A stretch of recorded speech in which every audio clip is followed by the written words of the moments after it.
ঠিক না ঠিক? কি হবে ছাত্র সাথে চুমু খেয়ে সনদখানা, যদি হয় বিদ্যালয় এটা পতিতাদের আড্ডাখানা। এর চেয়ে মারাই ভালো দেশ ছেড়ে যাওয়াই ভালো, এর চেয়ে মারাই ভালো দেশ ছেড়ে যাওয়াই ভালো। কি হবে ধোঁকা দিয়ে বিবেকটাকে, কি হবে ধোঁকা দিয়ে বিবেকটাকে, কি হবে বেঁচে থেকে, কি হবে বেঁচে থেকে অযথা বিদ্যা শিখে যদি না করতে পারো শোষণবিহীন সমাজটাকে। কি হবে বেঁচে থেকে, কি হবে বেঁচে। এক মহিলার বাচ্চা মারা গেছে, এখন মহিলা কান্না করতেছে, হায় রে আমার বাবা পানির ভিতরে ডুবে মারা গেল, কিন্তু পানি খেয়ে মরতে পারলো না। কথা বুঝছেন? কিসের ভিতরে ডুবে মারা গেছে? পানির ভিতরে ডুবে মারা গেছে, পানি খেয়ে মরতে। আচ্ছা কারণটা কি? পানির ভিতরে ডুবে মারা গেছে, পানি খেয়ে মরতে পারে না। আমাদের এলাকার ভাইরা এখনো অবস্থাটা হয়েছে সেরকম। আমাদের এলাকার মাহফিল, এখানে আমরা আইসা ওয়াজ শুনতে পারি না, কিন্তু দূরের লোকরা আইসা এখানে ওয়াজ শুনে যায়, ঠিক না? এলাকার অনেক ভাই আছে ওয়াজের শুরুতেও আসে না, শেষেও আসে না, বাড়িতে বসে ঘুমায়, নাক টেনে ঘুমায়। তো ওই মহিলার কথার মতো হয়েছে না? ওয়াজ মাহফিলের আশপাশে আছে কিন্তু ওয়াজ মাহফিল শুনতে পারে নাই, এদের ভাগ্যে নাই, এদের নসিবে নাই। আল্লাহ সকলকে হেদায়েত দান করুন। আরো জোরে বলেন। যদি জোরে বলেন তাহলে আল্লাহ খুশি হবে, আর আস্তে বললে শয়তান খুশি হবে, ঠিক না? শয়তানের কাজই হলো যে মানুষকে গুনার দিকে ধাবিত করা, মানুষ যেন জান্নাতের মালিক না হতে পারে, মানুষ যেন জাহান্নামের দিকে যেতে পারে। এটা হলো শয়তানের কাজ। এই জন্য আমরা শয়তানকে খুশি করব না, আল্লাহকে খুশি করব। সেই আল্লাহকে আমরা মন ভরে একবার ডাক দিই, বলেন আল্লাহ। আরো জোরে বলেন আল্লাহ। আজকের মাহফিল আল্লাহ তাআলা কবুল করুন। আরো জোরে বলেন।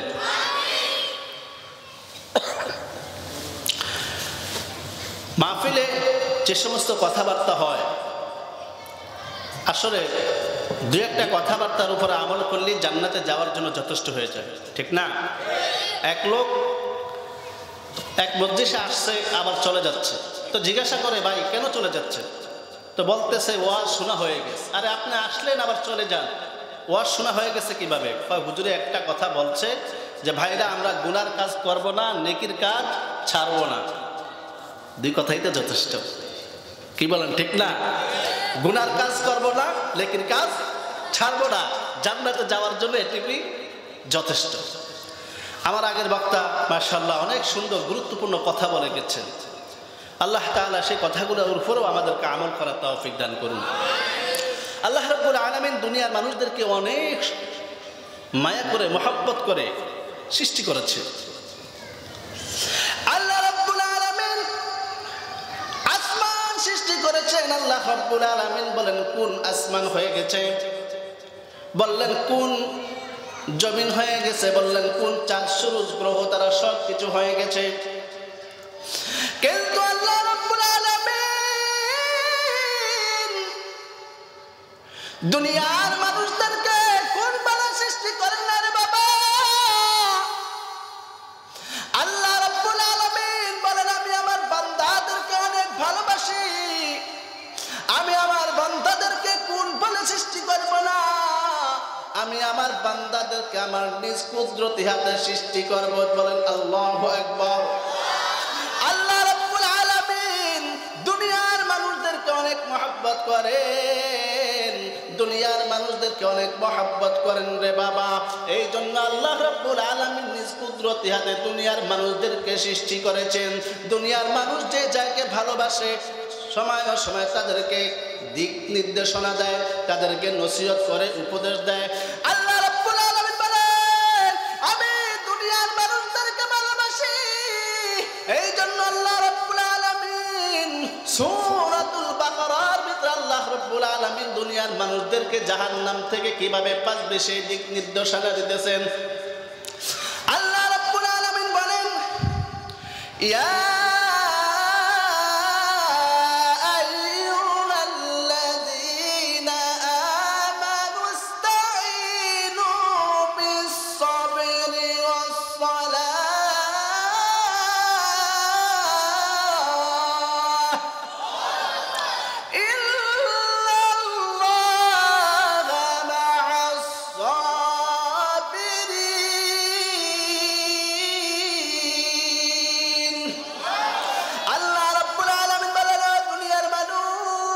মানুষ, আমি তোমাদেরকে দিক নির্দেশনা দিতেছি, তোমাদেরকে নসিহত করতেছি।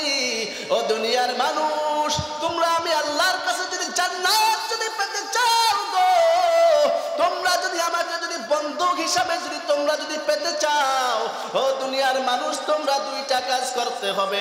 আল্লাহ রাব্বুল আলামিন বলেন তোমরা দুইটা কাজ করবা। কি দুইটা কাজ? আল্লাহ রাব্বুল আলামিন বলেন তোমরা ধৈর্য এবং নামাজ পড়বা। এক নম্বর কাজ, ইসবিরু, সবর করো, ওয়াসসালাহ, নামাজ আদায় করো। ও দুনিয়ার মানুষ, যদি সবর করতে পারো, যদি নামাজ যদি পড়তে পারো গো, মনে রাখো ইন্নাল্লাহা মা'আস সাবিরিন।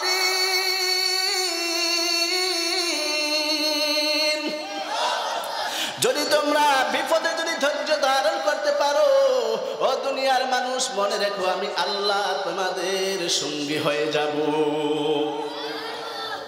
সার্টিফিকেট দিয়ে দিয়েছেন, দুইটা কাজ করলে আল্লাহ তাআলা আমাদের সঙ্গী হয়ে যাবেন। আর যার সঙ্গী আল্লাহ হয়ে যাবেন, তার কি কোনো চিন্তা আছে? আর জোরে বলেন, সার্টিফিকেট আল্লাহ দিয়ে দিবেন। কি সার্টিফিকেট?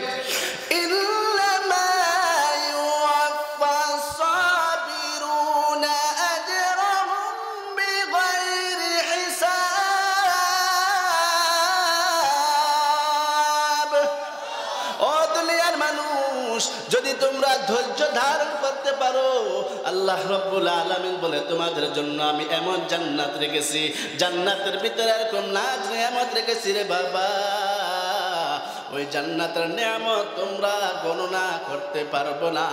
অসংখ্য নিয়ামত আমার আল্লাহ আপনার আমার জন্য রেখেছেন।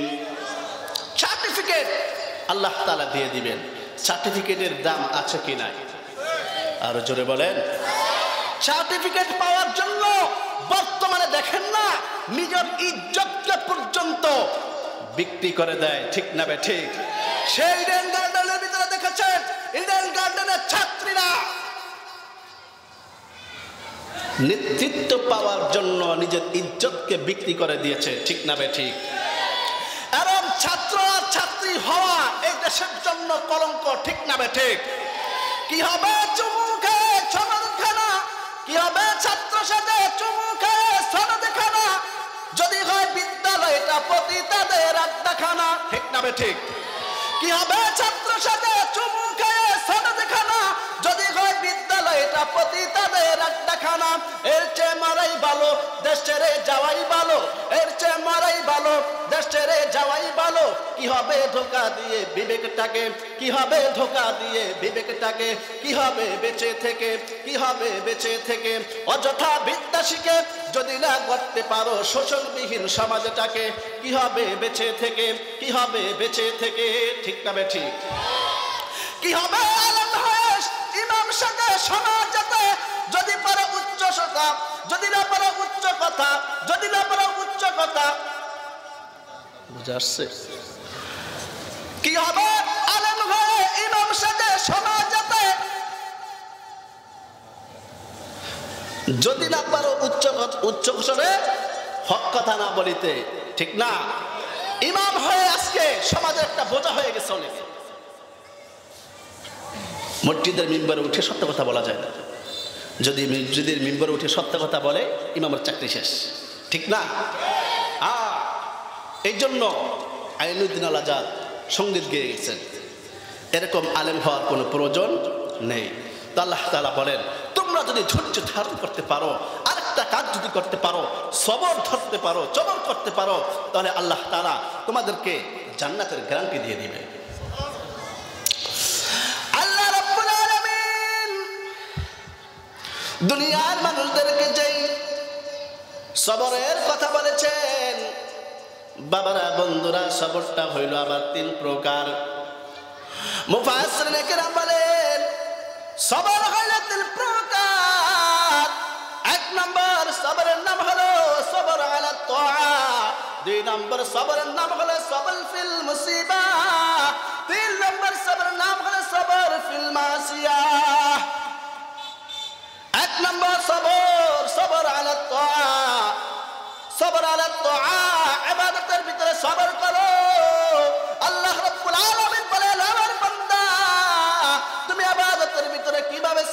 করবা। ও বান্দা যখন তুমি মসজিদে যাইবা, মসজিদে যখন তুমি যাইবা, যখন তুমি সেজদা দিবা, সেজদার ভিতরে তোমার খুশু সহিত আমার আল্লাহর তাসবিহ পড়ো, সুবহানা রাব্বিয়াল আলা, সুবহানা রাব্বিয়াল আলা। ও বান্দা যখন তুমি রুকুতে যাইবা, রুকুর ভিতরে তুমি সুন্দরভাবে তুমি তাসবিহ পড়ো, সুবহানা রাব্বিয়াল আযীম। ও বান্দা যখন তুমি নামাজের ভিতরে যাইবা, ধীরস্থির ভাবে আমার আল্লাহকে স্মরণ করে, আমার আল্লাহকে হাজির নাজির জেনে আমার আল্লাহর ইবাদত করে আসবা। ও বান্দা ওই নামাজের ভিতরে তুমি সবর করবা, শয়তান তোমাকে মনে করিয়া দিবে, ও বান্দা তোমার তো অফিসের কাজ আছে, তোমার তো শহরে যেতে হবে, তোমার খেতে কাজ আছে। ও বান্দা তুমি তো খুশুর সহিত নামাজ পড়লে হবে না, তাড়াতাড়ি নামাজ পড়ো। কিন্তু ওই সময় তুমি যদি সবর যদি করতে পারো গো, আমার আল্লাহ বলেন ইল্লাল্লাহ মা'আস সাবিরিন। ও বান্দা যখন তুমি ওই সময় যখন সবর করে তোমার মনটাকে একটু বুঝিয়ে যখন তুমি খুশু খুদুর সহিত যখন তুমি নামাজটা পড়বা, আমার আল্লাহ ঘোষণা দিয়ে বলেন বান্দা যখন তুমি খুশির সহিত সবরের সহিত যখন তুমি নামাজ পড়লা, আমি ঘোষণা দিয়ে দেব আমি আল্লাহ তোমার সঙ্গী হয়ে গেলাম। ও বান্দা 2 নম্বর সবরের নাম হলো সবর ফিল মাসিয়াহ। ও বান্দা যখন তোমার গুনার কাজ করতে মন চাইবে, বান্দা তুমি তখন সবর করো, ধৈর্য ধরো। বলতে পারেন হুজুর ওই সময় আবার কিভাবে সবর করব, কিভাবে ধৈর্য ধরবো? আল্লাহ রাব্বুল আলামিন বলে বান্দা যখন তোমার দুনিয়ার আল্লাহু আকবার কোটিপতিদের বিল্ডিং এর দিকে যখন তোমার নজর আসবে, তখন বিল্ডিং এর দিকে নজর এসে তখন তোমার মনের ভিতরে একটা আফসোস আসবে, হায় রে এই কোটিপতিওয়ালা কত বড় বিল্ডিং করেছে, কত সুন্দর বিল্ডিং করেছে। ও বান্দা তুমি তোমার মনকে তুমি একটু বুঝাও, ও বান্দা তোমার মনকে তুমি বুঝাও আমি হালাল পথে ইনকাম করতেছি, আমি হালাল খাবো, হারাম খাবো না। আজকে যদি আমি সমিতির উপরে সুদী ব্যাংকে আমি যদি 5 লক্ষ টাকা নিয়ে ঋণ করে আমি যদি ব্যবসা শুরু করি, আগে হয় তোমার ডাল দিয়ে খাইতাম, এখন একটু মাছ দিয়ে খাইবো। বান্দা তুমি একটু ধৈর্য ধরো, তুমি ডাল থাকলে ডাল দিয়ে খাও, মাছ থাকলে মাছ দিয়ে খাও, তারপর সুদী ব্যাংক থেকে তুমি টাকা নিও না, তুমি সুদের উপরে লোন নিও না। ও বান্দা তুমি যদি এইভাবে যদি একটু যদি ধৈর্য ধারণ করতে পারো, ওই বান্দার আল্লাহু আকবার কোটিপতির বিল্ডিং এর দিকে তাকিয়ে যদি একটু যদি ধৈর্য ধারণ করতে পারো, আমার আল্লাহ বলেন বান্দা তুমি যখন ধৈর্য ধারণ করবা, আমি আল্লাহ তোমার জন্য সুসংবাদ রেখে দিয়েছি। ও বান্দা তুমি কি জানো তোমার জন্য আমি কি রেখেছি? আল্লাহ রাব্বুল আলামিনের রাসূল সাল্লাল্লাহু আলাইহি ওয়াসাল্লাম বলেন ও বান্দা যখন তুমি ওই গুনার দিকে যখন যাইলা না, যখন তুমি হারাম খাইলা না, ও বান্দা তুমি জেনে রাখো আমার আল্লাহ তোমার জন্য এরকম জান্নাত বাজার করে রেখেছেন গো।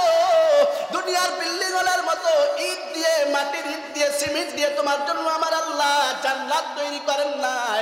লাবিনাতুম মিন ফিদ্দা ওয়া লাবিনাতুম মিন যাহাব। আমার আল্লাহ তোমার জন্য এরকম জান্নাত তৈরি করে রেখেছেন যে জান্নাতের একটা ইট হবে স্বর্ণের, আর একটা ইট হবে রূপার। আল্লাহু আকবার। ও বান্দা দুনিয়ার এরকম আল্লাহু আকবার কম মানুষ আছে একটা স্বর্ণের ইট কিনতে পারবে, ঠিক না বেঠিক? কিন্তু আমার আল্লাহ আপনার আমার জন্য যে জান্নাত তৈরি করে রেখেছে, ওই জান্নাতের একটা ইট হবে স্বর্ণের, একটা ইট হবে রূপা। ও বান্দা তুমি কি জানো ওই ইটের ভিতরে যে কঙ্করগুলা হবে, সেই কঙ্করগুলা কি হবে? ওই কঙ্করগুলা হবে মণিমুক্তা দিয়ে। ও বান্দা তুমি একটু ধৈর্য ধরো, সবর ফিল মাসিয়াহ। ও বান্দা যখন তোমার শরাব খাইতে মন চাইবে, মদ খাইতে মন চাইবে, ও বান্দা তুমি একটু ধৈর্য ধারণ করো। ও বান্দা যখন তোমার মদ খাইতে মন চাইবে, তখন তুমি আল্লাহর কোরআনের আয়াতের দিকে লক্ষ্য করো। আবার আল্লাহ পবিত্র কালামের ভিতরে বলেন ফিহা আনহারুম মিন মাইন গায়রি আসিন ওয়া আনহারুম মিন লাবান লাম ইয়াতাগায়্যার তা'আমুহু ওয়া আনহারুম মিন খামরিন লাযযাতিন লিশ-শারিবিন ওয়া আনহারুম মিন আসালিন মুসাফফা। আল্লাহ বলেন আমি জান্নাতের ভিতরে 4টা নহর রেখেছি, আমি শরাবের নহর রেখেছি, আমি দুধের নহর রেখেছি, আল্লাহু আকবার, আমি পানির স্বচ্ছ পানির নহর রেখেছি, আমি শরাবের নহর রেখেছি। রে বান্দা, তুমি দুনিয়ার শরাব খেয়ে তোমার মন মস্তিষ্ক নষ্ট করিও না, তোমার জীবনটাকে নষ্ট করিও না রে বান্দা। আমি জান্নাতের ভিতরে এরকম মদ রেখেছি, এরকম শরাব রেখেছি, ওই শরাব যত খাইবা তত মজা, যত খাইবা তত মজা। এক ডোক খাইবা 72 রকমের মজা, আরেক ডোক খাইবা 72 রকমের মজা, আরেক ডোক খাইবা 72 রকমের মজা। ও বান্দা, দুনিয়ার সব শরাব খেয়ে, দুনিয়ার মদ খেয়ে জান্নাতের মদ থেকে বঞ্চিত হইও না। এটার নাম হলো সবর ফিল মাসিয়া, গুনাহ থেকে সবর করা। গুনাহ যখন আগ্রহ জাগবে তখন তুমি ধৈর্য ধারণ করতে হবে। এই গুনার কাজ করবে না, এই গুনার কাজ যদি না করি এর বিনিময়ে আমাকে জান্নাত দান করবেন কে? আরো জোরে বলেন কে? ও হাদিস শরীফের ভিতরে এসেছে কিফিল নামের এক জালেম, এরকম কোন গুনার কাজ নাই যে গুনার কাজ সে করতো না। আল্লাহু আকবার। এক মহিলাকে টাকা ধার দিয়েছে, ঋণ দিয়েছে, মহিলাকে শর্ত জুড়ে দিয়েছে, যদি টাকা তুমি যদি সময় মতো পরিশোধ করতে না পারো তাহলে আমার সাথে তুমি জেনায় লিপ্ত হতে হবে। নাউজুবিল্লাহ বলেন। ওই মহিলা সময় মতো টাকা পরিশোধ করতে পারলো না, সময় যখন শেষ হয়ে গেছে কিফিল তাকে গোপন কামরায় নিয়ে গেছে। গোপন কামরায় যখন নিয়ে গেল বিবস্ত্র করে ফেললো, মহিলার চোখ থেকে গড় গড় করে পানি পড়তেছে। কিফিল ডাক দিয়ে বলতেছে, ও মহিলা, তোমার চোখ থেকে কেন পানি পড়ে? আমি তো তোমাকে শর্ত মোতাবেক আমার কাজ পূরণ করার জন্য, আমার চাহিদা পূরণ করার জন্য নিয়ে এসেছি। ওই মহিলা ডাক দিয়ে বলে, কিফিল, তোমার তো জানা নাই আমি এরকম পবিত্র মহিলার জীবনে কোনো অন্যায় কাজ করি নাই, জীবনে কোনো গুনার কাজ করি নাই, জীবনে কোনো জেনার কাজ করি নাই রে কিফিল। আমি আমার আল্লাহকে ভয় করি। আমি যখনই গুনার কাজ আমার স্মরণ আসে তখনই আমি ধৈর্য ধারণ করি। কিফিল বলো, তুমি যখন ধৈর্য ধারণ করতে পারো, দুনিয়ার কোনো অন্যায় কাজ নাই, আমি সেই অন্যায় কাজ করি নাই। তুমি যখন ধৈর্য ধারণ করতে পারো, তোমার দেখা দেখে আমিও আজ থেকে গুনার কাজে সবর করা শুরু করলাম। ওই কিফিল মহিলাকে সসম্মানে বিদায় করে দিল। রাত্রিবেলায় কিফিলের মৃত্যু হয়ে গেল। সকাল বেলা কিফিলের যখন কাফর থেকে, কিফিলের মুখ থেকে যখন কাফর সরাইলো, কিফিলের চেহারার দিকে তাকিয়ে দেখে আগের সে কিফিল নাই রে বাবা। কিফিলের চেহারা চন্দ্র সূর্যের চেয়ে বেশি সুন্দর হয়ে গেছে। দেয়ালের ভিতরে লেখা হয়ে গেছে, এই কিফিল গুনার কাজ থেকে ধৈর্য ধারণ করার কারণে, গুনার কাজের উপরে সবর করার কারণে আমার আল্লাহ কিফিলের জীবনের গুনাহ মাফ করে কিফিলকে জান্নাতি করে দিয়েছেন। ইল্লামা ইউওয়াফাস সাবিরুনা আজরাহুম বিগাইরি হিসাব।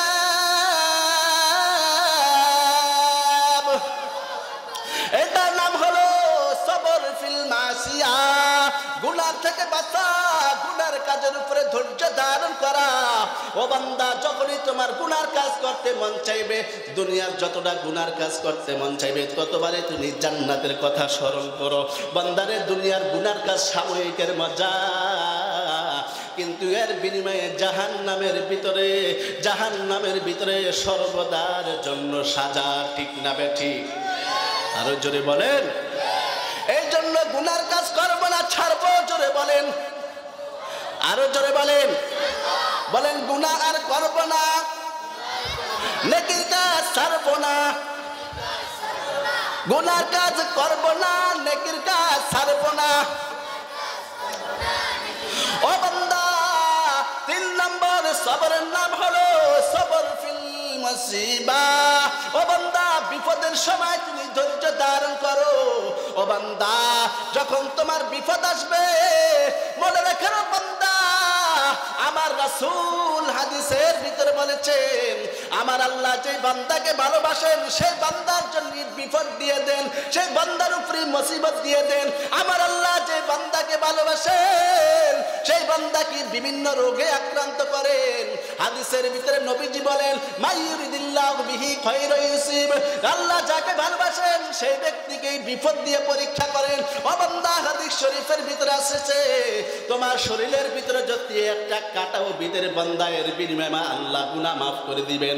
ও বান্দা, তোমার জ্বর হয়েছে, ও বান্দা মনে রেখো, জ্বরের বিনিময়ে তোমার গুনাহ মাফ করে দিবেন কে?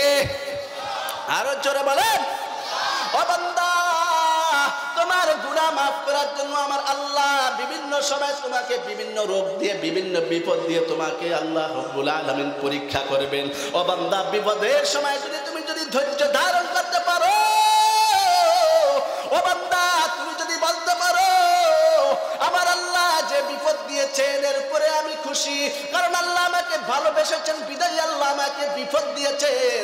ও বান্দা, এটার উপরে তুমি যদি ধৈর্য ধারণ করতে পারো, আমার আল্লাহ বলেন তোর জীবনের গুনাহ মাফ করবো তো করবোই, আমি আল্লাহ তোর জন্য জান্নাত বাজেট করে রেখে দিয়েছি।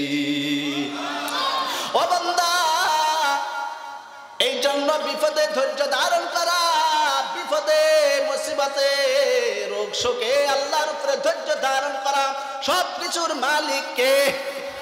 আরো জোরে বলেন।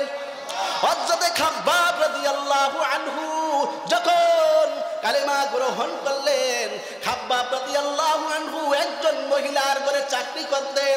ওই মহিলা একদিন শুনে বলছেন, খাব্বাব রাদিয়াল্লাহু আনহু ইসলামের কালিমা গ্রহণ করেছেন। খাব্বাব রাদিয়াল্লাহু আনহুকে ওই মহিলা ডেকে বললেন, খাব্বাব যদি তুমি কালিমা যদি না ছাড়ো, খাব্বাব তোমাকে কঠিন শাস্তি ভোগ করতে হবে। খাব্বাব রাদিয়াল্লাহু আনহু বলেন, আমাকে শাস্তি দেন না কি করেন, আমাকে মারেন বা কাটেন, আমার কোনো ব্যাপার নয়, কিন্তু মনে রাখেন আমি যে ঈমানের শীর্ষে, ঈমানের উপরে আমি ধৈর্য ধারণ করব, সবর করব। খাব্বাব রাদিয়াল্লাহু আনহুর মুরিবা রাত্রিবেলায় যখন সূর্যে যাইতেন, রাত্রিবেলায় ঘুমানোর আগে লোহা গরম করে খাব্বাব রাদিয়াল্লাহু আনহুর মাথার উপরে সেক দিতেন। জোরে বলেন নাউজুবিল্লাহ। খাব্বাব রাদিয়াল্লাহু আনহু এত কষ্ট সহ্য করেন কিন্তু কালিমা ছাড়েন না। কালিমার এত বড় দাম রে বাবা, আমার নবীজি বলেছেন, মান কানা আখিরু কালামিহি লা ইলাহা ইল্লাল্লাহু দাখালাল জান্নাহ।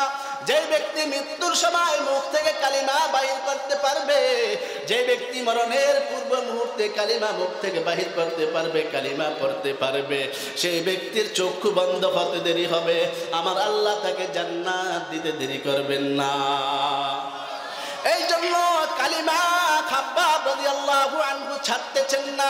প্রতি রাত্রে ঘুমানোর আগে খাব্বাব রাদিয়াল্লাহু আনহুর মাথার উপরে সেক দেয়। এত যন্ত্রণা সহ্য করে খাব্বাব রাদিয়াল্লাহু আনহু ধৈর্য ধারণ করেছে, সবর করেছে। একদিন নবীজির কানে খাব্বাব রাদিয়াল্লাহু আনহুর এই কষ্টের কথা নবীজির কানে চলে গেল। নবীজি সাহাবীদেরকে নিয়ে দোয়া করলেন, আল্লাহ আমার খাব্বাবকে পাপিষ্ঠ মহিলা থেকে তুমি রক্ষা করো। আল্লাহু আকবার। ধৈর্যের কি ফল রে বাবা, ধৈর্যের কি ফল। খাব্বাব রাদিয়াল্লাহু আনহু সবর করার কারণে আমার আল্লাহ বলে, খাব্বাব তুই যখন সবর করেছো, মনে রাখো আমি তোমার মালিককে এরকম শাস্তি দিব, তোমাকে যেই যন্ত্রণা দিছে তার থেকে কোটি গুণ বেশি তাকে শাস্তি দিব। আল্লাহু আকবার। খাব্বাব রাদিয়াল্লাহু আনহুর মালিকা ওই মহিলা কিছুদিন পরে এক রোগে আক্রান্ত হয়ে গেলেন। বহু ডাক্তার কবিরাজ অনেক কিছু দেখাইছেন, কোনো ওষুধেই কাজ হয় না। শেষ পর্যন্ত এক ডাক্তারের কাছে চলে গেলেন। ডাক্তার বলতেছে, তোমাকে আমি একটা চিকিৎসা দিতে পারি, তোমার চিকিৎসাটা তোমার জন্য খুবই যন্ত্রণাদায়ক হবে, খুবই কষ্টকর হবে। খাব্বাব রাদিয়াল্লাহু আনহুর সেই মনিবা বলতেছে, যতই কষ্ট হোক আমি রোগ থেকে পরিত্রাণ পেতে চাই। তো বলতেছে, দেখো তুমি যখন রাত্রিবেলা শুইতে যাইবা তখন তুমি একটা লোহা গরম করে তোমার মাথায় সেক দিবা, তাহলে আল্লাহ তোমার এই রোগকে ভালো করে দিবে। আল্লাহু আকবার বলে। এই শাস্তিটা দিয়েছিল কাকে? হযরতে খাব্বাব রাদিয়াল্লাহু আনহুকে। আল্লাহর মায়ের ধারণার বাইর, ঠিক না বেঠিক? আল্লাহ ধরে ধরে ধরে না, ধরলে একবার ছাড়ে না, ঠিক না বেঠিক? ওই দুনিয়ার গদিয়ালারা আলেম ওলামাদের উপরে যতই নির্যাতন করো, কোরআন ওলামাদের উপরে যতই নির্যাতন করো, মনে রেখো আল্লাহ তোমার রশি ঢিল দিতেছে, এমন জোরে টান দেবে রশি ধরিয়ে রাখার আর কোনো সুযোগ থাকবে না, ঠিক না বেঠিক? খাব্বাব রাদিয়াল্লাহু আনহুর মনিবা চিকিৎসা নিয়ে বাড়িতে যখন চলে আসলেন, খাব্বাব রাদিয়াল্লাহু আনহুকে রাত্রিবেলা ডেকে বলেন, রে খাব্বাব, তুমি আমার একটা কাজ করে দিতে হবে। খাব্বাব রাদিয়াল্লাহু আনহু বললেন, ও মনিবা, আমি তো আপনার হুকুমের গোলাম, আমাকে যেই হুকুম দেন আমি সেই হুকুমই পালন করব। ওই মহিলা বলতেছে, খাব্বাব, আমি যখন শুইতে চাইব তখন তুমি লোহা গরম করে আমার মাথার উপরে সেক দিতে হবে। খাব্বাব রাদিয়াল্লাহু আনহু বলেন, মনিবা, আমি গোলাম হয়ে আপনি মালিকের উপরে কিভাবে আমি এই আযাব দিতে পারি, এই শাস্তি দিতে পারি? ওই মনিবা বলে, খাব্বাব, এটা আমার শাস্তি না রে খাব্বাব, তোমার উপরে জুলুম করার কারণে, তোমার উপরে আমি নির্যাতন করার কারণে একই আল্লাহু আকবার, একই শাস্তির ব্যবস্থা করে দিয়েছে তোমার মালিক। জোরে বলেন আল্লাহু আকবার। আর জোরে বলেন আল্লাহু আকবার। এই জন্য বলা হয় ধৈর্যের ফল সুমিষ্ট হয়, ঠিক না বেঠিক? আর জোরে বলেন। এই জন্য বাবারা, বন্ধুরা, ধৈর্যের ফল সুমিষ্ট। ধৈর্য ধৈর্য ধৈর্য। ও বান্দা, আমার আল্লাহ তোমাকে পরীক্ষা করবেন, ধৈর্যের পরীক্ষা করবেন, তোমাকে ক্ষমতা দিয়াও পরীক্ষা করবেন, ক্ষমতা নিয়েও পরীক্ষা করবেন, ঠিক না বেঠিক? আরে তোমার সম্পদ দিয়া পরীক্ষা করবেন, ঠিক না বেঠিক? ও বান্দা, তোমার ফুটফুটে দেখবা বাচ্চা, তোমার 1 বছরের 2 বছরের বাচ্চা, 5 দিন 7 দিন বয়সের বাচ্চা, ওই বাচ্চাকে না দেখলে তোমার মনে কোনো শান্তি নাই, তাকে কোলে না নিলে তোমার মনে কোনো শান্তি নাই রে বন্ধু। ও বন্ধু, আমার সময় আমার আল্লাহ এরকম বিপদ দিবে, আমার আল্লাহ দেখে দেখে বলতেছে, আমার বান্দা তার বাচ্চাটাকে কত ভালোবাসে, এই বাচ্চাটাকে আমি আল্লাহ নিয়ে আসবো, দেখি আমার আল্লাহ ধৈর্য, আমার বান্দা ধৈর্য ধারণ করতে পারে কিনা। ও বান্দা, দেখবা তোমার বাচ্চাটাকে এরকম রোগ দিবে, এরকম বিপদ দিবে, হঠাৎ দেখবা তোমার বাচ্চার মরণ হয়ে গেছে। আমার ফেরেশতা, আল্লাহু আকবার, আল্লাহর ফেরেশতারা যখন ওই বাচ্চার রূহ নিয়ে যখন আরশে আজিমে চলে যায়, আল্লাহ রাব্বুল আলামিন ডাক দিয়ে বলে, আমার ফেরেশতারা রে, আমার বান্দারে ফুটফুটে বাচ্চাটাকে আমি মৃত্যু দিয়ে দিলাম, আমার বান্দা কি বলেছে আমাকে একটু বলো। ফেরেশতারা ডাক দিয়ে বলে, রব্বুল আলামিন, তোমার বান্দা বলেছে ইন্না লিল্লাহি ওয়া ইন্না ইলাইহি রাজিউন। ও বান্দা, আমার আল্লাহ ডাক দিয়ে বলেন, আমার বান্দা আমার উপরে ধৈর্য ধারণ করেছে, কান্নাকাটি করেছে কিনা? কয় না, কান্নাকাটি করে না। কি করেছে? বলেছে, ওগো আল্লাহ, তোমার বান্দা বলেছে আমার বাচ্চা আল্লাহ দিয়েছে, তার আমানত আল্লাহ নিয়ে গেছে। আমার আল্লাহ খুশি হয়ে বলেন, আমার ফেরেশতারা আমার এই বান্দার জন্য জান্নাতে একটা ঘর নির্মাণ করে দাও, যে ঘরের নাম হবে বাইতুল হাম।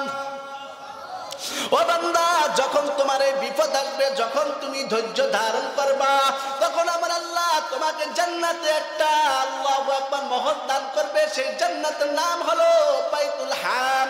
ও ও বন্ধু, এই জন্য বিপদ যখন আসবে, মুসিবত যখন আসবে, ও বন্ধু, যখন তুমি ধৈর্য ধারণ করতে পারবা, তখন আমার আল্লাহ তোমার জন্য জান্নাতের গ্যারান্টি লিখে দিবেন। ঠিক না বে ঠিক? এই জন্য ধৈর্য ধৈর্য ধৈর্য ধৈর্যের খুব বড় দামি। ও বান্দা, যখন তুমি ধৈর্য ধারণ করবা, যখন তুমি বিপদে ধৈর্য ধারণ করবা, যখন তুমি ইবাদতে ধৈর্য ধারণ করবা, যখন তুমি গুনার কাজে যখন ধৈর্য ধারণ করবা, আমার আল্লাহ বলেন তুই যখন ধৈর্য ধারণ করলি, ইন্নাল্লাহা মা'আস সাবিরিন।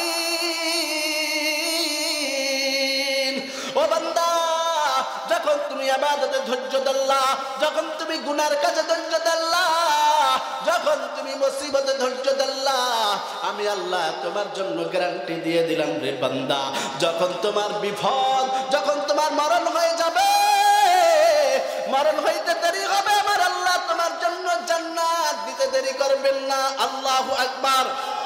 আরো জোরে বলেন। এই জন্য ধৈর্য ধারণ করা, যতই বিপদ আসুক, বিপদ দেওয়ার মালিককে। আরো জোরে বলেন। বিপদ নেওয়ার মালিককে, ক্ষমতা দেওয়ার মালিককে, ক্ষমতা নেওয়ার মালিককে, সন্তান দেওয়ার মালিককে, সন্তান নেওয়ার মালিককে, সম্পদ দেওয়ার মালিককে, সম্পদ নেওয়ার মালিককে। সবকিছুর মালিক যখন আল্লাহ, তখন কোনো বিপদ আসলে আপনি আমি অধৈর্য হয়ে কোনো লাভ হবে? এই আমানত চন্দে রোজা নজদে মাস দর হাকিকত মালিকে হর সেই খোদাস। এই দুনিয়াতে যা কিছু দেখি না কেন, সব কিছুর আসল মালিককে। আরো জোরে বলেন। আল্লাহ তাআলা আমাদেরকে বিপদে, ইবাদতে এবং গুনাহের কাজে এই ধৈর্যের তিন স্তর, তিন প্রকার, তিন প্রকারে আল্লাহ তাআলা আমাদেরকে আসল সবরকারীদের কাতারে শামিল করুন। আরো জোরে বলেন।